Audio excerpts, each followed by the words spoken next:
If there's one thing people can't get enough of, it's sports. In the US, the most popular sport would have to be football. It's practically an obsession for many folks in this country. Some people find the thrill in betting against the favored team to win. Others just love to support the team of their hometown. Let me root for the home team. Football is also a way for both the players and the fans to learn values like teamwork, sportsmanship, and perseverance. The physical training that comes with football is so rigorous as well, turning players into huge, lean killing machines. Because of the widespread and seemingly unending popularity of the sport, football has become a multi-billion-dollar industry in America. National Football League teams are worth billions of dollars. The average team, in case you're looking to franchise one, is worth $2.5 billion. The Dallas Cowboys consistently make the top of the list of most valuable NFL teams and are currently worth $5 billion. The NFL is now the most profitable league in the world, raking in $95 million per team in operating income. Even though the league's value plateaued this year, it seemed that the NFL can only get richer moving forward. The Super Bowl is one of the most watched single-day sporting events in the United States of America. Every year, hundreds of millions of Americans tune in to watch the Super Bowl. In 2015, the Super Bowl garnered 114.4 million viewers. This number made it the most watched broadcast in the history of the United States television. So many people watch the Super Bowl that it's become a top investment for companies. They pour in billions of dollars in sponsorships, advertisements, and naming rights in stadiums. A 30-second advertisement in the Super Bowl cost up to 8 figures. Recently, brands scrambled to place their best, most touching, and even viral ads in the Super Bowl. It better be good, for after all, hundreds of millions will undoubtedly watch it. But one of the biggest things about the Super Bowl isn't about the actual game. It's called the Super Bowl halftime show. The halftime show is what happens when you mix entertainment and pop culture with sports. As if the Super Bowl couldn't get any bigger, someone decided to put performances by the biggest names in the music industry right in the middle of the game. Soon, the Super Bowl halftime show became one of the biggest and most prestigious gigs in the world. Getting asked to perform at the Super Bowl was something most artists could only dream of. How did the halftime show start anyway? You might not believe it, but it involved dogs in a pretty racist beginning almost 100 years ago. Back in early 1900s, LaRue, a dog kennel owner by the name of Walter Lingo, became famous for his Airedale Terriers. Dubbed the Orang Airedales after Walter's kennel, the dogs would often join celebrities and athletes on hunting expeditions. But Lingo was always looking for new ways to advertise his dogs. Jim Thorpe, an athlete and Olympic medalist, was playing for the NFL in Cleveland when he decided to visit LaRue. There he met Walter Lingo, who suggested buying a football team to help promote his dog kennel. Because of Jim's fame at the time, Walter Lingo was convinced that people would go out to see him play. In 1922, Walter offered Jim $500 a week to be player-coach for an all-Native American team. LaRue, at the time home to only 1,000 people, then became the home of the Orang Indians, and is the smallest town ever to host an NFL franchise. Back then, football was played a little differently. According to Walter Lingo's son, there was a lot of dead time in between halves. Lingo took this opportunity to put on a show for the people watching the game. The Orang Indians would take the dogs around the field during halftime, showing off their tricks and retrieving skills. In between plays, the team would perform some indigenous dances. As a finale, they would even reenact scenes of World War I to show how the dogs could help wounded soldiers. Being in the 1920s, LaRue was difficult for an all-Native American team. Native Americans at the time were not recognized as American citizens, what more equals? Despite being educated and talented players, the Orang Indians faced a lot of prejudice and racism, but they continued on as it was a way to earn money. The Orang Indians didn't win as much as Thorpe would have liked. This was because their opponents rested during halftime while the Indians were busy performing and selling dogs. Ultimately, the team was still seen as a success because they managed to draw out large crowds to watch them play, and so the halftime show was born. The halftime show started out as a way to sell dogs and entertain casual fans who may not have a great interest in football. The latter is still applicable today. After Thorpe and his dogs showing footballers, halftime shows featured marching bands and drill teams. Soon, the Super Bowl was showcasing talents like Gloria Estefan, Michael Jackson, and Diana Ross. It had grown to be a huge spectacle for even those who weren't diehard football fans. So many people loved watching the halftime show that it started gaining more viewers than the game itself. In the 2017 Super Bowl match between the New England Patriots and the Atlanta Falcons, Lady Gaga headlined the halftime show. The game drew 111.9 million viewers, but Lady Gaga's performance alone had 117.5 million viewers. viewers. Ever since Michael Jackson took the halftime stage in 1993, the performances just kept getting bigger. In 2011, the Super Bowl got the Black Eyed Peas joined by Usher and Slash. The following years featured Madonna, Beyonce, Bruno Mars, Katy Perry, and Coldplay. In 2018, Justin Timberlake returned to the halftime stage for the third time since 2001. The Super Bowl and its halftime show may be some of the most known things on the planet. That doesn't mean the NFL hasn't had their fair share of scandals and controversies. From too many players being diagnosed with permanent brain damage to not changing the questionable name of Washington's team, the NFL has received a lot of flack over the years. But perhaps the longest-running controversy is happening right now. Let's go back to August 2016. Colin Kaepernick quietly remained seated as the national anthem played during a preseason game with the San Francisco 49ers. It was until a couple weeks after the game when Colin explained his peaceful protest to the media. He said that he wasn't standing up for the flag, not at a time where police brutality towards black people was rampant in America.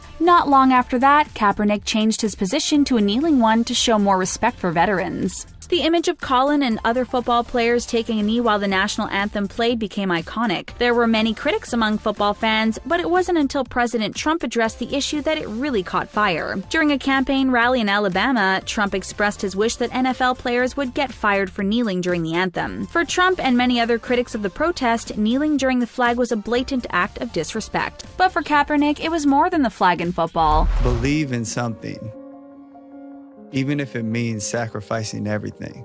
The protest gained a lot more traction after Trump's comments. It even spread to other leagues, with basketball and baseball players taking a knee as well. It wasn't long before even celebrities and musicians joined in on the action. But the NFL didn't take too kindly to this protest. At the beginning, they allowed the players to do as they pleased during the anthem. But after the criticism, they changed the rules. Players on the field must stand while the national anthem plays. If they don't want to comply, they should wait in the locker room until the anthem is over. Teams with players caught kneeling or sitting on the field while the national anthem plays are fined. Now, Colin Kaepernick is not part of any NFL team. He last made headlines for signing a deal with Nike for their Just Do It campaign. Colin's face in black and white was plastered on billboards with the message, "Believe in something," even if it means sacrificing everything. It was a marketing move that banked on being political, and it worked. Nike, despite the social media boycott spurred on by enraged fans, became more popular than ever. While Colin's quiet protest turned into a movement, it had serious repercussions. Colin soon found himself without a team, and no other team wanted to hire him. He then lawyered up, filing a complaint of collusion against the NFL. The complaint basically said that the league and the owners of the team are all in agreement with each other to not hire Kaepernick because of his protest. The hearings in this case are set to happen in Philadelphia in 2019. Despite mixed reviews, most people are unhappy with how the NFL is handling the whole situation. It's come to the point that the league is having trouble finding the next halftime show performers this year. Since the controversy started in 2016, views have slowly been slipping. It's still in the 100 millions, but it's getting worrisome. Last year's Super Bowl garnered 103.4 million viewers, down 7% from the previous year. Timberlake's performance was not stellar and didn't get people talking as much as Lady Gaga did previously. One of the main prospects for the halftime show this year was Rihanna, but after hearing about how Colin Kaepernick's situation was being handled, she turned down the gig. Rihanna wasn't alone in turning down one of the most watched shows in the world. Adele was rumored to perform at the 2017 Super Bowl, but she denied, saying that the Super Bowl halftime show is not about the music. She also said that the NFL did ask her, but she declined. Not long after that, the NFL released an official statement saying they never offered Adele the halftime show. Other artists went out and voiced their opinions about the NFL in their songs. Jay-Z called out the NFL in his lead single from the album Everything Is Love. The line goes, "I said no to the Super Bowl. You need me, I don't need you. Every night we in the end zone. Tell the NFL we in the stadiums too." Other notable no's come from the likes of Pink, who ultimately refused the offer even though she sang the national anthem during the 2017 Super Bowl. Cardi B has publicly shown her support for Colin Kaepernick since the 2017 MTV VMAs.